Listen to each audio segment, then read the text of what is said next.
계속해서 산상수훈의 주기도문 강의 두 번째 말씀 전하려고 합니다. 마태복음 6장 9절부터 13절 말씀, 마태복음 6장 9절부터 13절, 우리 큰 목소리로 예수 그리스도의 기도를 함께 봉도하시겠습니다. 시작. 그러므로 너희는 이렇게 기도하라. 하늘에 계신 우리 아버지여, 이름이 거룩히 여김을 받으시오며 나라가 임하시오며 뜻이 하늘에서 이루어진 것 같이 땅에서도 이루어지이다. 오늘 우리에게 일용할 양식을 주옵시고 우리가 우리에게 죄 지은 자를 사하여 준 것 같이 우리 죄를 사하여 주시옵고 우리를 시험에 들게 하지 마시옵고 다만 악에서 구하시옵소서. 나라와 권세와 영광이 아버지께 영원히 있사옵나이다. 아멘. 마태복음 6장이 시작되면서부터 예수님은 어떻게 보면 그 유대인들과 바리새인들과 전면전이라고 할 수 있는 선전포고를 하십니다. 그들이 그렇게 열심히 해왔던 부재의 행위를 예수님은 말 한마디로 부정해 버리셨습니다. 너희들이 해오는 그 부재는 하나님이 원하시는 부재 아니다. 그러한 부재로는 절대 아버지의 상을 받을 수 없다고 하셨습니다.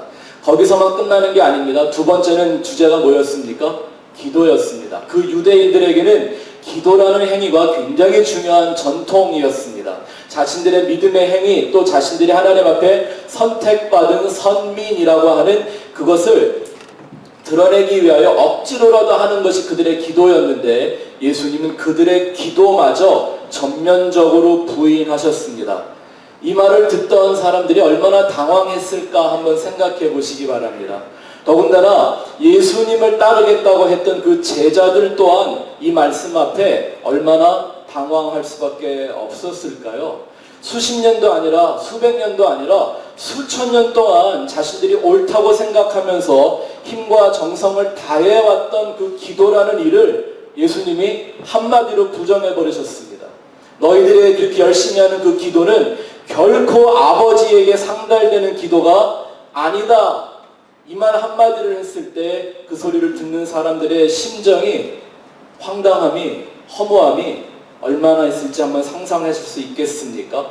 그 당시 유대인들이 생명처럼 여기며 율법적으로 행하는 모든 일들을 예수님은 미안한 마음 하나 없이 정말 눈 하나 깜빡이지 않으며 그들 앞에서 모든 걸 부정해 버리셨습니다. 그뿐만 아니죠. 예수님은 이런 일을 때만 있으면, 기회만 있으면 하셨습니다. 성전을 보고도 이 성전 다 허물어버려라. 내가 3일 만에 다시 지을 것이다. 뿐만 아닙니다. 예수님의 가장 가까이 있었던 제자 중에 베드로라는 사람은 금방 말 한마디 자리에서 막 칭찬을 받다가도 그가 다시 원래 인간이라는 그 마귀적인 본능으로 말할 때 예수님은 그 베드로를 그 모든 제자들 앞에서 이 사탄아 내 뒤로 물러가라고 그를 저주하기를 두려워하지 않으셨습니다. 십자가의 진리의 사람이 되려면 누구나 한 번쯤 아니면 몇 번씩이라도 우리는 이런 예수님을 좀 만나야 합니다. 이런 경험이 우리에게 필요합니다. 아시지만 이 십자가의 복음은 인간의 열심과 정성의 문제가 아닙니다. 십자가의 복음은 결코 인간의 노력과 종교적인 정성에 있지 않습니다. 그것은 진리라는 길과 방향의 문제다라는 거죠. 그래서 그 영원한 진리를 향해 우리가 끊임없이 궤도 수정을 하며 우리 타락한 인생은 그 안에서 이 자기 부인이라는 그 쓴맛을 계속 보아야 합니다. 때로는 그것이 아주 죽음과 같이 고통스러울 때도 있을 것입니다. 그러나 그것이 우리의 내면에서 반드시 일어나야 되고 경험되어야만 하는 회개요 내적인 혁명이라고 할 수가 있습니다. 좁고 그 협착한 생명의 길로 인도하시는 예수님의 방향으로 가고 있다면 우리 인생은 자연히 맛보게 되는 자기 부인의 은혜입니다. 우리가 잘 알고 있죠. 이제 진정한 축복이라는 건 나라는 인간이 완성되고 드러나는 것이 아니라 나는 예수 그리스도의 십자가에 못 박혀 죽어지고 내 안에 누가? 오직 그리스도가 사는 것이 드러나는 것이기 때문입니다. 그래서 올해에도 이 예수님의 은혜와 진리가 이끌어가는 그런 말씀의 사역, 십자가의 능력이 저와 여러분들에게 나타나기를 소원합니다. 예수님이 이렇게 정작 다른 이들의 기도는 다 부정해 버리시면서도 당신은 밤이 맞도록 기도하시고 새벽 미명에 또 일어나 기도하셨다고 기록하고 있습니다. 이런 예수님의 모습을 본 제자들이 당연히 예수님의 기도가 궁금했겠죠. 우리의 하는 기도는 다 틀렸다고 말하면서 당신은 그렇게 열심히 기도하시니 주님 우리에게도 그 기도를 가르쳐 달라고 했을 때 예수님은 말씀하셨습니다. 그러면 너희가 이제 이렇게 기도하라고 하시면서 예수님이 하나님에게 그 아버지에게 밤이 맞도록 드리고 새벽 미명에 일어나 또 드렸던 그 기도의 핵심과 내용을 가르쳐 주십니다. 그것이 우리가 요즘 말하는 주기도문이라는 거죠. 제가 주기도문 강의를 이번에 3번째 정식으로 좀 하고 있는 것 같은데요. 이번 주기도문 강의는 기도하고 묵상할 때마다 제 생각이 계속 머물러 있는 한 포인트가 있습니다.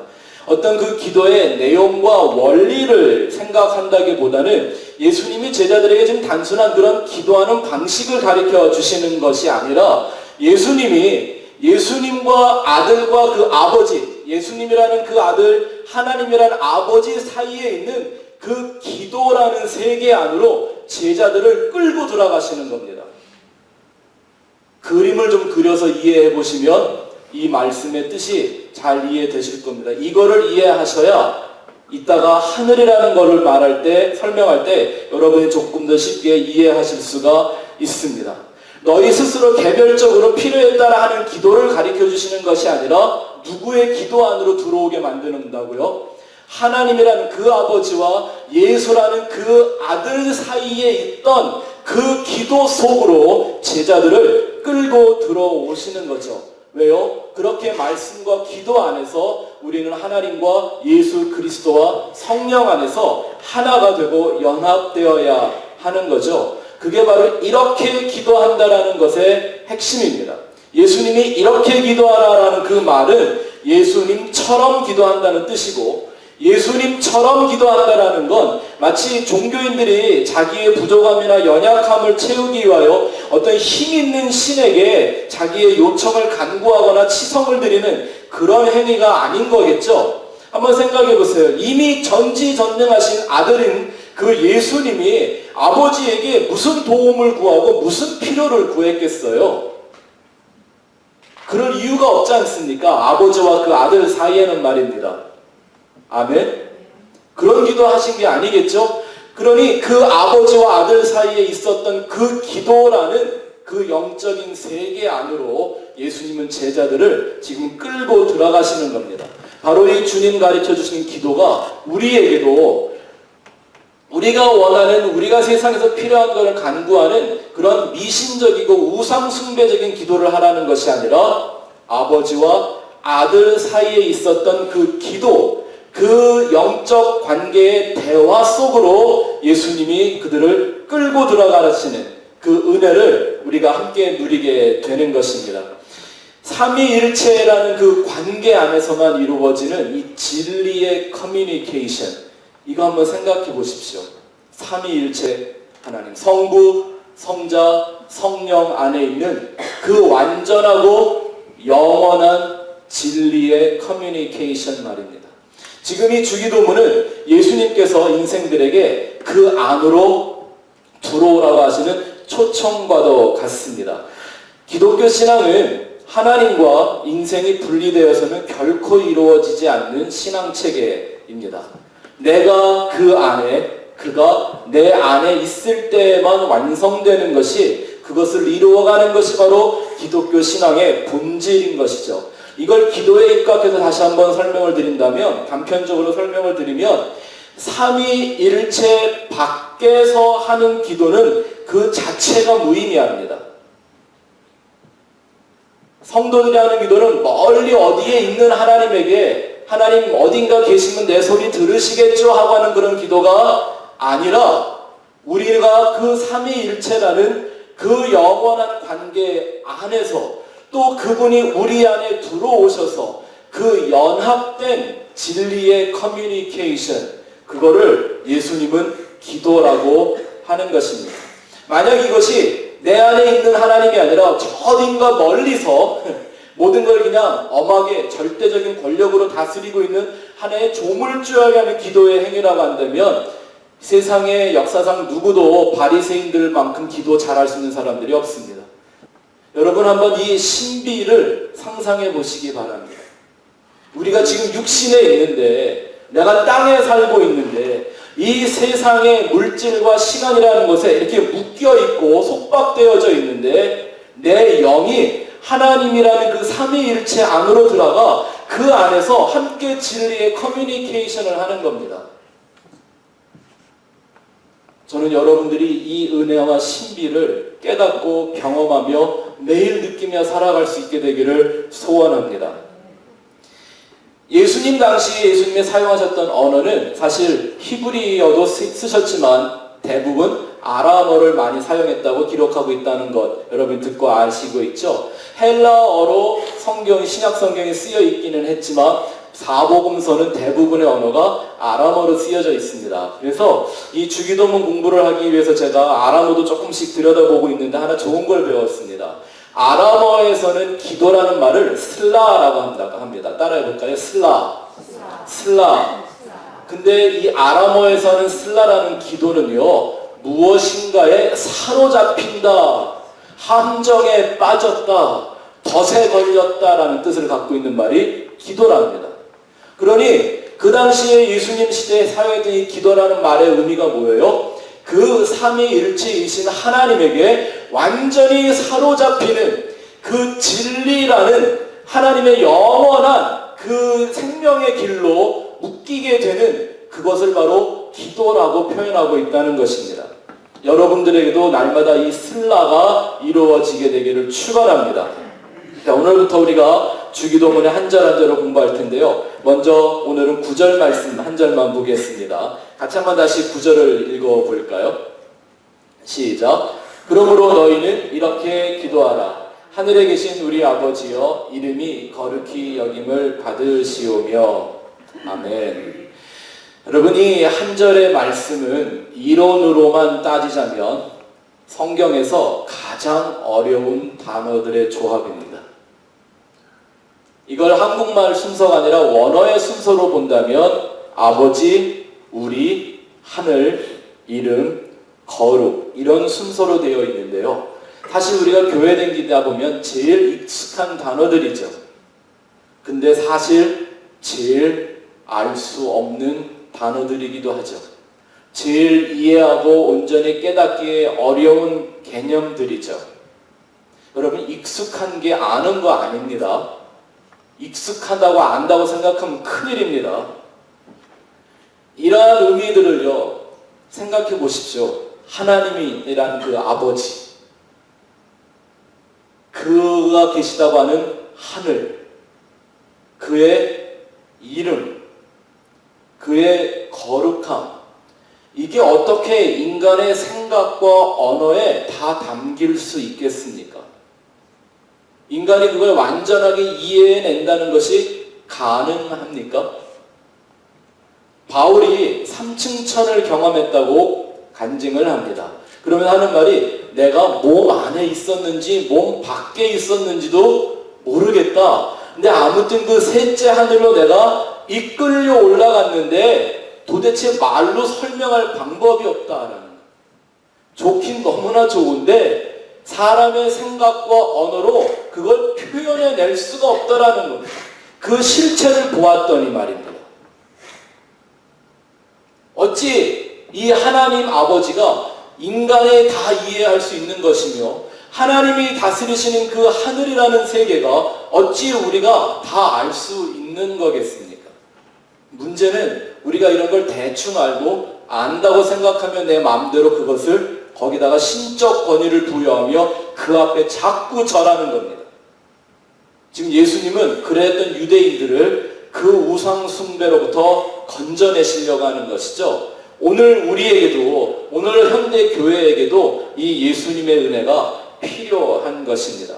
우리가 다만 할 수 있는 건 이 땅에서 그 하나님, 그 하늘, 그 이름, 그 거룩함을 매일 조금씩 경험하며 깨달아가며 배워가는 삶을 살 수밖에 없는 겁니다. 그게 바로 하나님을 알아가는 것입니다. 그게 성경을 영생이라고 말하고 있습니다.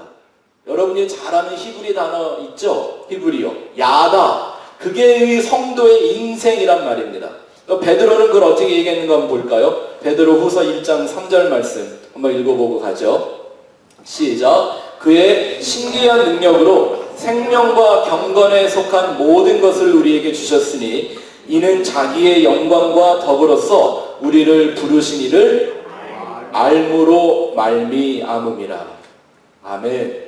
여기서 아는 건 그냥 적당히 정보로 아는 게 아니라 진짜 아는 거 말하는 겁니다.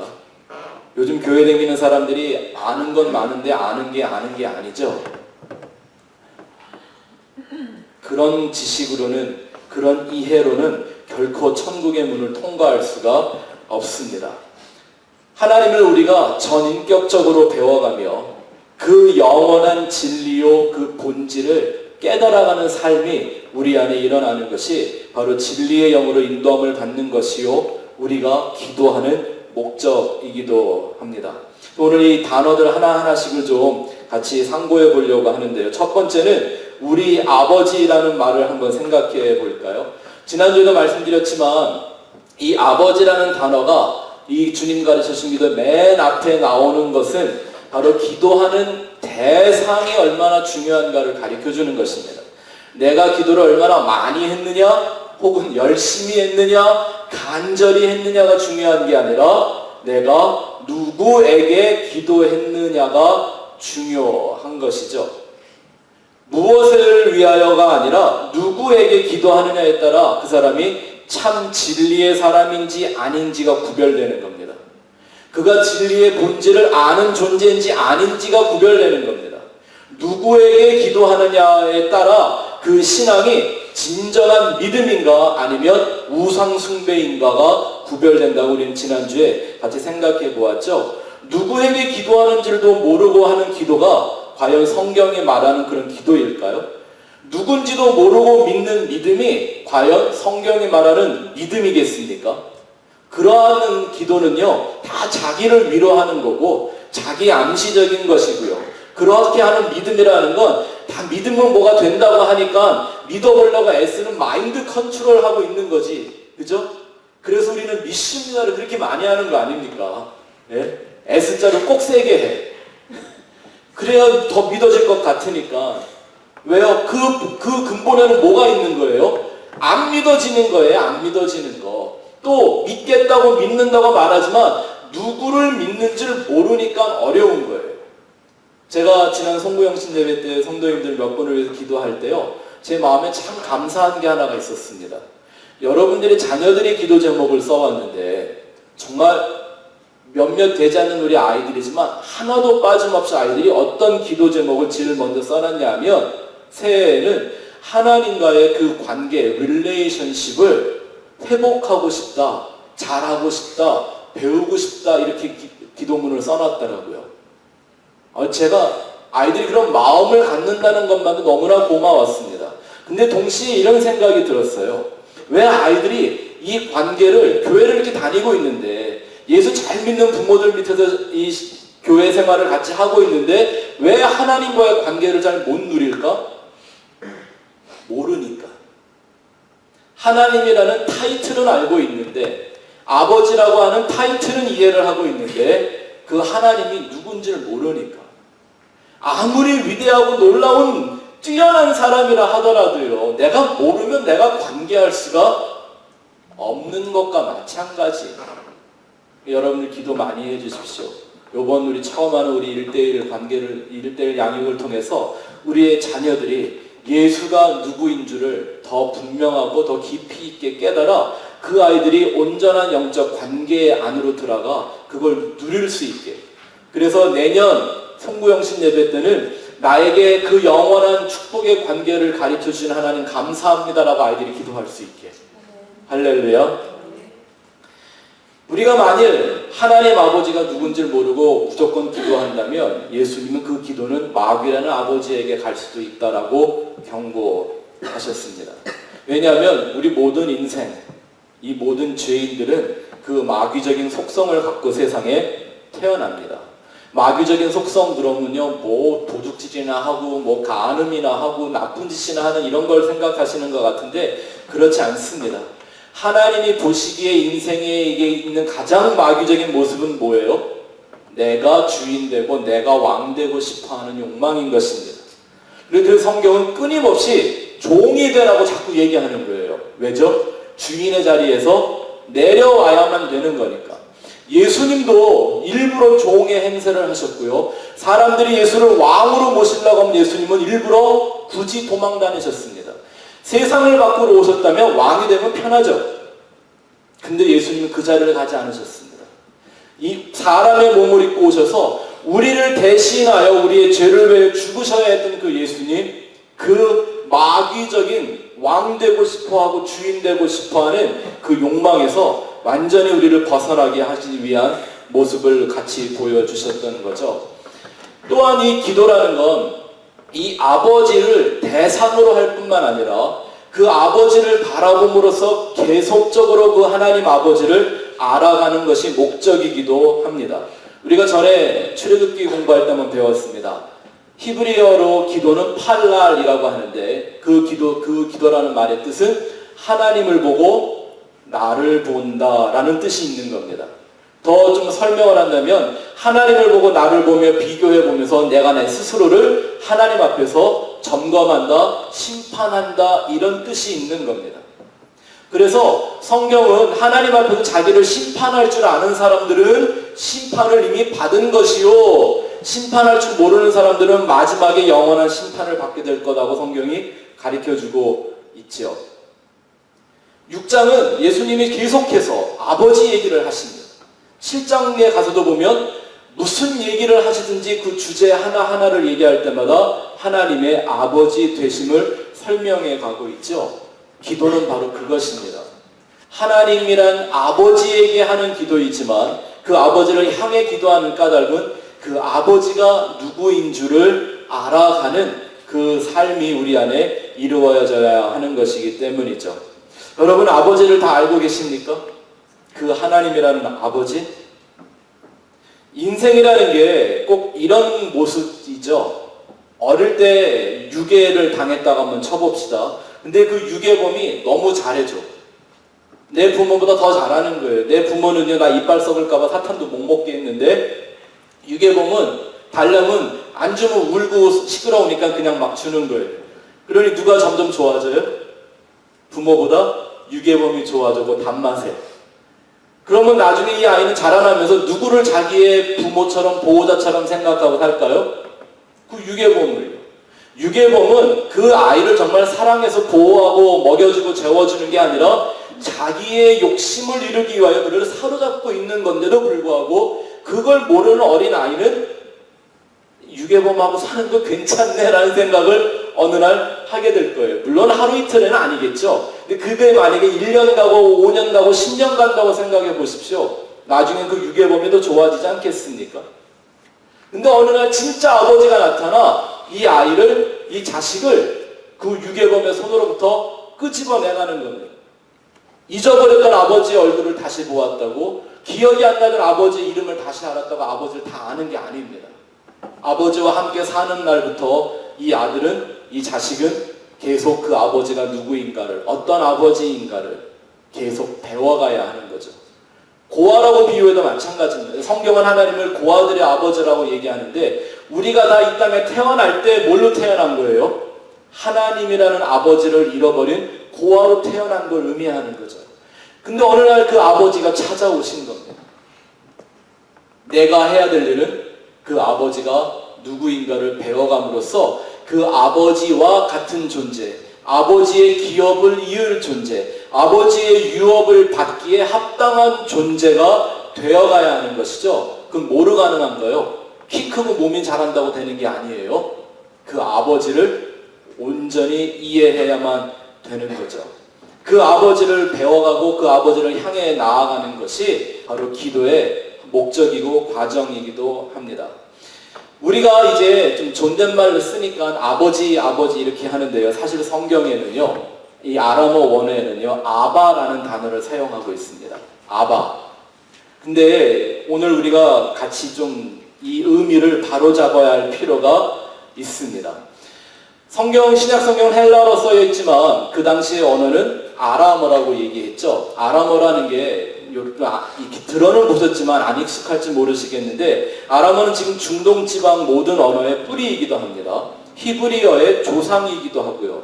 그 말은 아브라함, 야곱, 이삭 이런 사람들이 사용했을 고대 언어라고 생각을 하죠. 그래서 지금 현대 이스라엘만 사용하고 있는 그 히브리어 혹은 고대 히브리어와 가장 유사한 의미를 품고 있는 말이 현대 아람어이기도 합니다. 그래서 이스라엘은 지금 히브리어만 사용하고 있는데 아람어를 아직도 쓰고 있는 나라들이 있죠. 요즘 아이시스 때문에 시끄럽죠. 시리아와 이라크, 이 두 나라가 아람어를 그들의 문자로 사용하고 있습니다. 여러분들에게 익숙한 아람어들이 좀 있을 거예요. 달리다군, 무슨 말이죠? 네? 일어나라 라는 말이죠. 에바다. 이건 뭐 무슨 애 날 때 갖는 거 그건가요? 아니죠. 에바다는 열려라 라는 뜻이죠. 또 예수님이 하셨던 유명한 아람어가 있죠. 엘리 엘리 라마 사박다니, 아버지여 나를 어찌하여 버리셨나이까 라는 뜻이죠. 이런 말들이 성경에 많이 나옵니다. 호산나, 이것도 아람어입니다. 호산나의 말의 뜻은 우리를 구원하소서라는 말이고요. 겟세마네도 아람어입니다. 골고다도 역시 아람어입니다. 또 얼마 전에 우리가 배웠던 말씀 중에 예수님이 그랬죠. 형제를 라가라 하는 자마다 다 정죄함을 면하지 못할 것이다. 그 라가라는 말도 뭐예요? 이 쓸데없는 놈이라고 욕하는 아람어의 욕입니다. 이렇게 성경에는 아람어들이 많이 나오는데요. 이 아람어 하나를 잘못 번역해서 아주 큰 문제가 있었던 단어가 하나 있습니다. 여러분들이 잘 아시는 마라나타라는 단어입니다. 이건 사도 바울이 쓴 단어인데요. 잘못된 영어 번역 때문에 대부분의 성경들이 이걸 그릇 번역을 해놓고 있습니다. 정확한 발음으로 한다면 이 마라나타는요, 아람어로 하면 마란아타라는 말이 있고 마란에타라는 말이 있다고 합니다. 마란아타라는 말이 미래형, 주님이 곧 오십니다, The Lord is coming 이라는 말인데, 마란에타는 과거 완료형입니다. 이미 주님이 오셨습니다. 사도 바울이 사용했던 그 마라나타라고 우리 성경에 쓰이는 그 말은 마란아타일까요? 마란에타일까요? 마란에타였던 거예요. 그러니 사도 바울이 얘기하는 건 주님이 다시 오시니까 그 주님을 기다려라라고 이 말을 쓴 게 아니라 예수 그리스도가 바로 그 예정된 주인이시다. 그 주님은 이미 오셨기 때문에 우리가 그 주님을 바라보고 그 주님을 섬기고 그 주님만 따라가야 한다라는 의미로 사용한 겁니다. 생각해 보십시오. 그 주님이 누군지를 모르고 이 땅에 다시 오시는 주님을 기다리는 게 무슨 의미가 있습니까? 예? 내가 누군가 다시 온다 그래서 그 존재를 기다리긴 하는데 그 주님이 내가 알던 주님이 아니면 큰일 나는 겁니다. 근데 이와 같은 문제가 바로 이 아바라는 단어들의 해석 때문에 한국교회 안에 많은 혼동을 좀 일으킨 것 같습니다. 아바? 이런 식으로 많이 번역을 하죠. 이건 아빠라고 부르는 말이다. 영어로 하면 daddy. 마치 정말 어린아이가 아무 생각 없이 순진하게 자기를 극진하게 사랑해주는 그 아빠를 부르는 거다. 근데 요즘 애들은 이런 얘기를 해주면 감동이 없어요. 왜? 그런 아빠가 집에 없기 때문에. 근데 이 말은요, 사실 성경적이지 않은 해석입니다. 아주 개인주의와 이기주의적인 미국적 신앙이 변질시켜 놓은 최악의 산물이라고 할 수가 있습니다. 여러분, 한국적인 신앙과 미국적인 신앙에 약간 차이점이 있다면 이런 거겠죠. 한국적인 신앙은요, 어떤 패턴을 좀 주로 갖고 있냐면 하나님은 될 수 있게 멀리 두고 가까이 있으면 불편하니까 될 수 있으면 멀리 저 하늘 끝인가 어딘가 모셔놓고 그 보좌에 그냥 앉아 계시라고 하면서 우상적인 존재로 만들려고 하는 경향이 강합니다. 멀리서 내가 원하는 거나 좀 잘해주세요 라는 이런 마음. 근데 미국 사람들은 조금 달라요. 실용주의, 그러니까 강한 이 미국 사람들은 어떤 신앙의 패턴을 갖고 있냐면 하나님을 어찌하든지 인간의 수준으로 끌어내려서 이해하려고 하는 경향이 좀 강합니다. 그러다가 보니까 그런 인본주의적인 자유주의적인 신앙이 이 미국 교회 안에 팽배하게 되는 겁니다. 그들의 그런 마인드가 이 아바라는 단어를 이게 뭐 아빠라는 뜻이 담겨 있는 것 같으니까 그냥 그렇게 해석을 해버린 겁니다. 예, 물론 아바라고 하나님을 부를 때 그 안에 사랑과 친밀함이라는 의미가 담겨 있는 건 사실이지만 여태까지 여러분들이 생각했던 건 그 정도의 수준이 아닐 거예요. 이런 얘기 많이 들어보시지 않았어요? 마치 아무리 우리가 어리석고 모자라고 버릇없는 자식이라 하더라도 아버지는 나를 끝까지 책임지시고 나를 사랑할 책임이 있는 그런 분이다. 그래서 우리는 어느 때든지 하나님을 아빠라고 부를 수 있다. 그렇게 많이 생각들 하고 계시지 않을까 두렵습니다. 아빠, 이 아바라는 말의 뜻은 그 친밀함은요, 나의 어떤 연약함과 그 부족함을 감싸주는 하나님에 대한 얘기를 하는 게 아니라 내가 그런 나를 내가 알았기 때문에 하나님만 신뢰하고 하나님을 절대 의존적으로 섬기고 살아가게 되는 자녀의 특성을 나타내는 것인데 그걸 우리는 거꾸로 생각을 합니다. 인본주의적인 발상을 하는 거죠. 아바라고 부를 때도 주인공은 아바라고 부르는 내가 아니라 아바라고 불리우는 그 하나님이 이 의미의 주제라는 사실입니다. 한번 생각해 보세요. 아빠가 그런 이렇게 기분 좋은 그런 느낌만 갖고 있는 혹은 사랑, 친밀함 이런 뜻만 갖고 있는 거라면 예수님이 겟세마네에서 하나님 앞에 기도할 때 뭐라고 그러셨어요? 아바, 아버지라고 부르며 기도하셨어요. 그러면 예수님이 지금 하나님을 아빠라고 부르면서 십자가 앞에 십자가 지기 싫다고 떼쓰고 투정 부리고 계신 건가요? 지금 예수님 그런 기도 하시나요? 아니죠. 만약에 그런 의미의 daddy라는 의미의 아빠라면 아버지라고 부를 필요가 없죠? 그냥 아바라고만 부르면 되잖아요. 근데 왜 굳이 아버지라고 아버지라고 같이 그걸 부르나요? 이 아바에는 다른 의미가 있기 때문인 거겠죠. 아람어의 이 아바라는 말에는요, 두 가지의 사용법이 있다고 합니다. 첫 번째는 그 아버지란 의미가 담고 있는 뜻의 아바 맞습니다. 무슨 뜻이냐면 나의 모든 것의 근본이시고 본질이고 내게 생명을 주는 존재라는 그 의미로서의 아버지라는 것입니다. 나를 창조하시고 나를 낳으시고 내가 오늘 이렇게 존재할 수 있는 그 이유이신 그 아버지.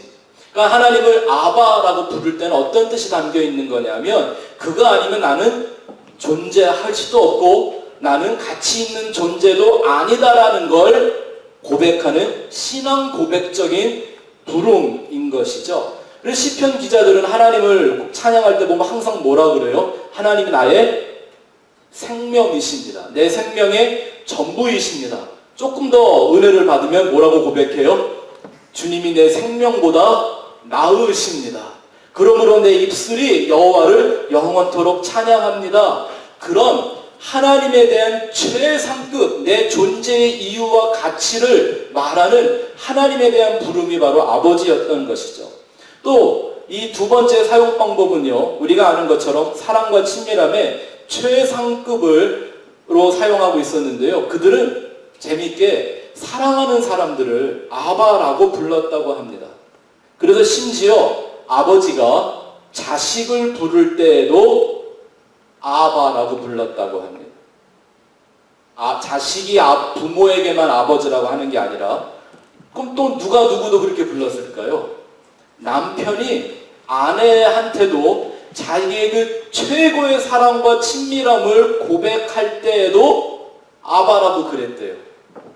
그거 보면 우리 조선 사람들은요 분명히 하나님 알던 민족 맞아요. 우리 한국 분들 아내들이 남편 보고 어떻게 불러요? 아빠라고 부르는 분들 있죠. 이분들은 굉장히 성경적으로 남편을 부르는 거예요. 그 당시에 그게 풍습이었다고 합니다. 더군다나 가족들뿐만 아니라 친구, 정말 나에게 없어서는 안 되는 그 친구를 부를 때에도 그를 아바라고 불렀다고 합니다. 어떤 단순한 뭐 좋아해주고 보호해주는 요런 느낌이 아니라 내 생명을 주고라도 바꿀 수 있을 만한 그 존재에 대한 사랑과 친밀함의 최상급, 그게 바로 아바라는 호칭이었다고 합니다. 그래서 예수님이 제자들에게 얘기할 때 친구를 위하여 목숨을 버리면 이에 더 큰 사랑이 없다, 이 말을 했을 때 누구도 그거에 대해 대꾸를 안 한 겁니다. 당연한 거였으니까. 밤에 한참 자고 있는데 친구가 와서 떡 하나 달라고 그러면 그거 주는 게 당연했던 겁니다. 이런 친구 관계를 보여준 사람이 있죠. 다윗과 요나단이요. 요나단이 다윗에게 뭐라고 고백합니까? 너는 나에게 생명 같은 존재다. 놀랍잖아요. 원수의 자식인데, 원수인데, 다윗만 아니면 그 왕의 보좌가 누구 거예요? 내 건데 어느 날 어디서 보도 듣지도 못한 시골에 목동 하나가 굴러 들어오더니 지가 왕이 될 거래요. 아마 내가 요나단이 있으면 요절을 내고 말았을 거예요. 근데 이 요나단 뭐라 그래요? 너는 내 생명보다 귀한 존재라고 고백을 합니다. 그 안에 뭐가 담겨 있는 거예요? 그를 아바라고 부르는 거예요. 내가 가장 사랑하며 내가 완전히 소유하기를 바라며 또 그 안에 완전히 예속되고 싶어하는, 그래서 그 영원한 관계의 축복을 누리고 싶은 그 심정을 끄집어내는 말이 아바라고 하나님을 부르라고 하신 겁니다.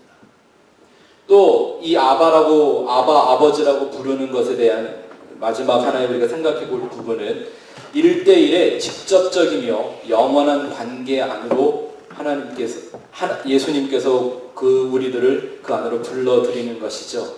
이 자리는 예수님이란 그 독생자 밖에는 가질 수가 없던 자리였습니다.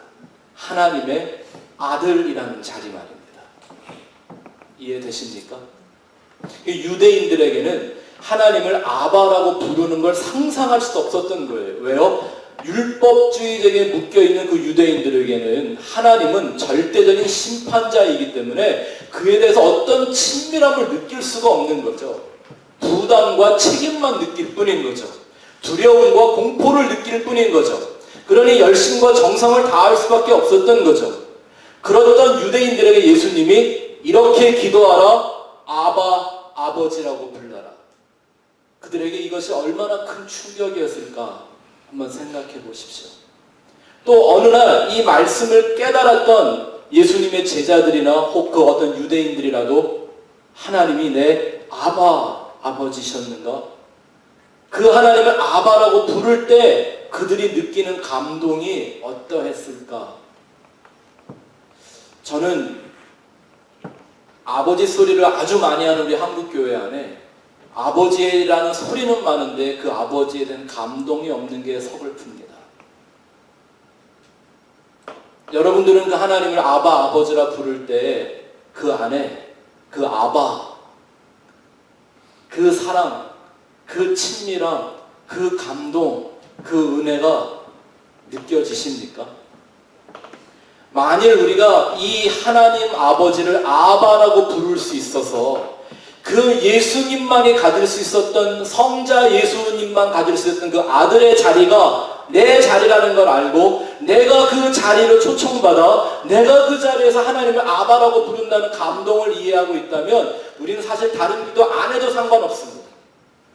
무슨 기도를 더 하겠습니까? 하나님이 내 아버지인데 그래도 뭐가 더 필요한 게 많으신 모양이에요. 그 아버지를 이해하는데 우리가 뭘 더 알아야 하겠습니까? 그 아버지가 내 아바 아버지인데 내게 뭐가 더 필요하겠습니까? 그러니 다윗은 고백하는 겁니다. 여호와는 나의 목자시니 내가 다른 것 어떤 것도 더 원하지 않겠습니다. 하나님 아버지면 충분합니다. 그런 고백이 나올 수밖에 없는 거예요.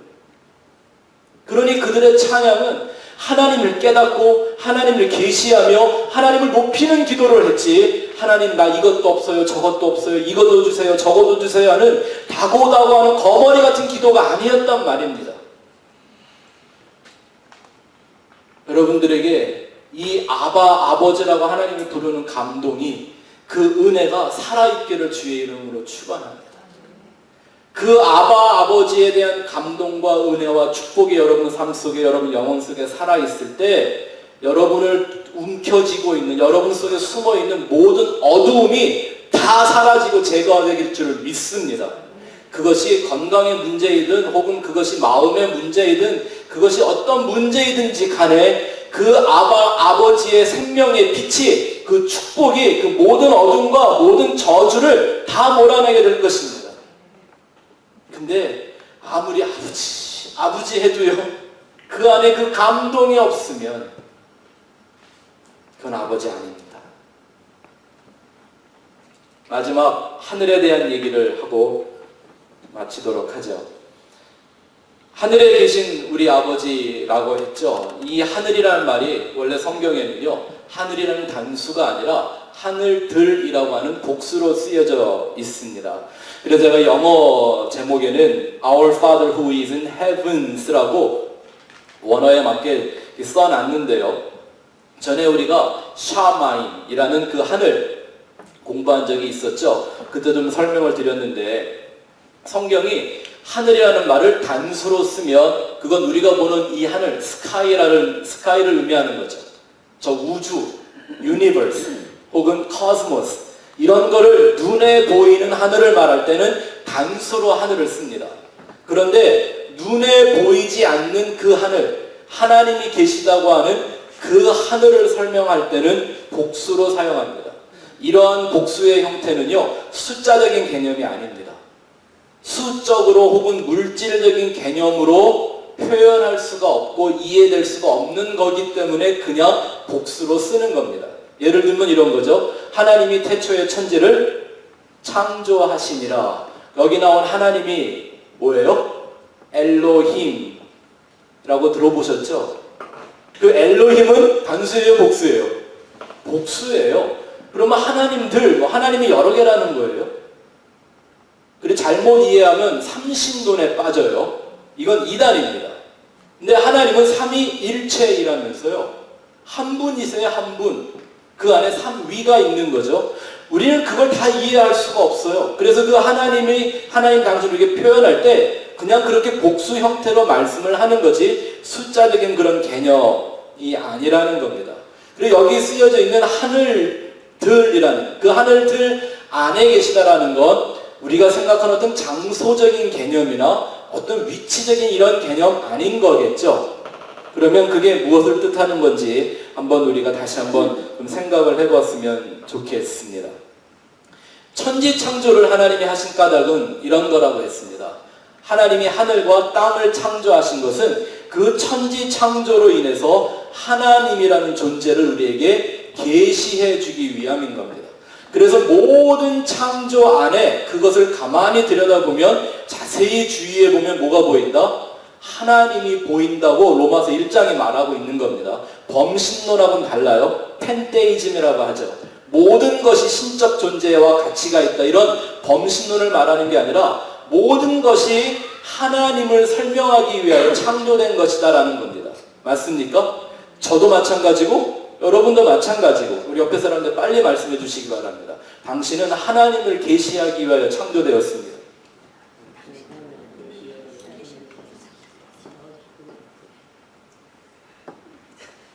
그래서 사실은 하늘에 계신이라는 말은요, 하나님이 어떤 하늘이라는 어떤 곳에 계신다라는 말보다는 이걸 좀 더 의역을 해서 풀이를 한다면 하늘에 계신, 하늘 안에 계신 그 하나님이 아니라 하늘을 품고 계신이라는 말이 더 정확한 번역이 될 수가 있습니다. 무엇이 하나님을 품을 수 있겠습니까? 뭐가 하나님보다 더 위대합니까? 뭐가 과연 그 하나님을 담고 품어낼 수가 있겠습니까? 그러니 하나님이 하늘 안에 계신 게 아니라 하나님이 그 하늘을, 이 모든 것을 품고 계신, 그래서 이 하늘에 계시다라는 말은 어떻게 보면 이렇게 볼 수 있죠. 모든 것 안에 계신 하나님이십니다. 무소부재하신 하나님, omnipresence. 어디든지 계시는 하나님, 어디에든 계시는 그 하나님을 표현하는 말인 것이죠. 아람어에서는요, 보이는 것과 보이지 않는 것을 분리해서 사용하지 않았다고 합니다. 그 당시에 사람들이 어떻게 대화를 했을는지 저는 상상이 안 됩니다. 내면적인 것과 외면적인 것을 구별해 사용하지 않았다고 합니다. 이 사람들에게는요, 내면적인 것 혹은 외면적인 것, 보이는 것, 보이지 않는 것, 이게 하나의 동시로 이루어지지 않으면 그건 실상이 아니고 허상이라고 생각을 했다고 합니다. 그래서 성경에 그런 말들이 많은 거예요. 두 마음 품지 마라. 그걸 실제냐 아니냐를 나누어서 보지 말라라는 거예요.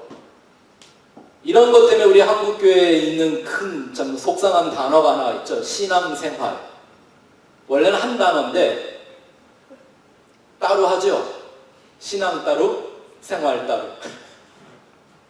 이게 원래 한 단어여야 되잖아요. 네?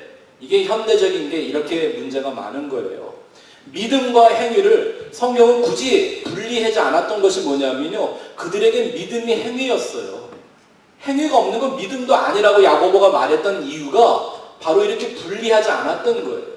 그러니 그 시대 상황에서 예수님이 말씀하시기를 그는 우리의 아버지이신데 그는 하늘 안에 계신다 라고 말한다면, 이 모든 것 안에 하나님이 계시고 그 모든 것 안에는 주님이 정말 말하고 싶은 그 하늘은 뭐였을까요? 뭐 보이지 않는 어떤 영적인 공간? 뭐 이런 거, 뭐 그거 말해봐야 우리 인간은 알 수도 없고, 살아서 그거를 안들 뭐 할 겁니까? 의미가 없잖아요. 그러면 정말 예수님이 말씀하고 싶었던 그 하늘들은 무엇을 의미한 걸까요?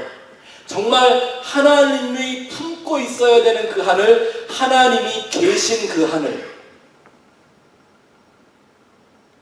뭘까요? 우리죠, 우리. 그래서 우리 아버지를 시작하는 거예요. 우리 아버지. 그 우리 아버지는 하늘에 계신 아버지. 바꿔 말하면 우리 안에 계신 하나님.